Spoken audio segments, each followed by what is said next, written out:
Hey everybody. So we have a trade to talk about. It's not a huge groundbreaking trade or anything, but it is significant enough to be worth talking about. It involves NHL players. I was watching the Patriots game, scrolling through Twitter when I saw the announcement. It's now halftime of the Patriots game, so I thought, all right, let's go do a video on this. The Florida Panthers have sent Alex Petrovic to the Edmonton Oilers in exchange for Chris Wideman and a third-round draft pick.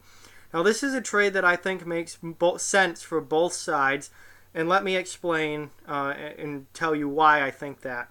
So, Florida. Alex Petrovic has not been in Florida's top six for a while now. He's been their seventh defenseman. They have players playing above him. He's been a healthy scratch for much of the time. So that makes him pretty tradable if you're the Panthers.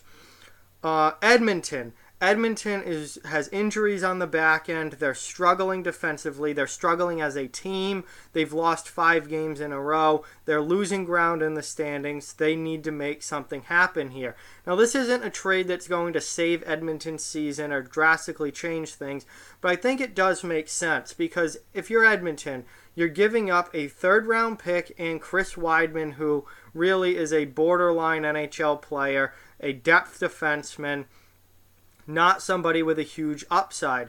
Alex Petrovic has a much bigger upside than Chris Wideman. For whatever reason, I haven't seen every Panthers game this year. I don't know if Petrovic wasn't playing just because other players have been better, or if he was really playing that bad that it drew him out of the lineup. But for whatever reason, Petrovic wasn't in the lineup with the Panthers on a regular basis.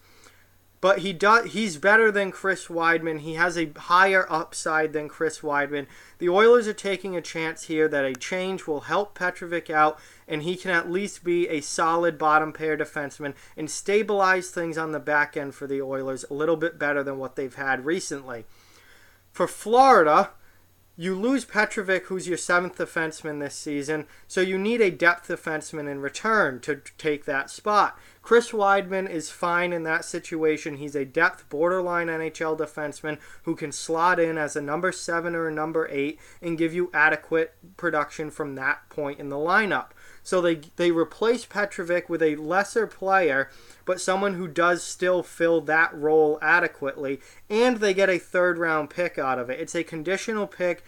They get the higher of whatever third-round pick the Oilers have in the draft, because the Oilers have multiple third-round picks. So the condition, at least according to Cap Friendly, is that they get the higher of Edmonton's third-round picks.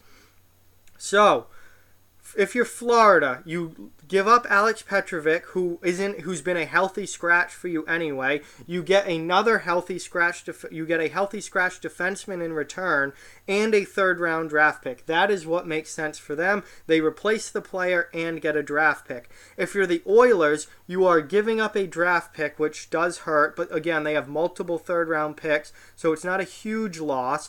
And you're giving a lesser player to Florida in exchange for someone who, for whatever reason, isn't having a good year but does have a higher upside than what the player you're giving up had. So I really think that this trade, while it's a small-scale trade that's involving bottom pair defensemen, it's not going to drastically change either team's lineup. It does make sense for both teams what they're doing. Edmonton gets the better player with the higher upside to help them now, and they really need to turn things around quickly now. And Florida is getting a player to replace the player that they lost, who does that adequately, and a third-round pick out of the deal. So again, this trade, without subtracting for Florida anything from their current starting lineup, because Petrovic's been a healthy scratch. So I like this trade for both sides. I think it's a trade that makes sense and a trade that has the potential to help both teams. They both win here, or at least get something out of the deal that will help them either now or in the future. And neither team really loses anything too big out of it either. So I think this is a smart trade for both teams, but won't have a huge effect on either lineup because these are bottom pair defensemen, or even not, 7th or 8th defensemen in some cases. But it does, the potential is there for quality upside and quality addition in both situations. So overall, I think this is a decent trade for both teams. Both get something that they need out of it. Like I said, Florida gets the player and the draft pick. Edmonton gets the better player to help them now. I think it's a win-win trade for both sides while it is a small-scale trade. So that's my opinion on the Florida Panthers and Edmonton Oilers trade that just happened this afternoon.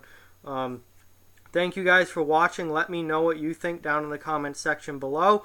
Like, comment, share, subscribe, follow on social media. Check out offthewallhockey.com. All those links are down in the description, If you'd like to further support this channel, the links to our Patreon and merchandise store are in the description as well. Keep spreading the word about this channel. Let's keep this thing growing. Thank you very much, and I'll talk to you guys soon.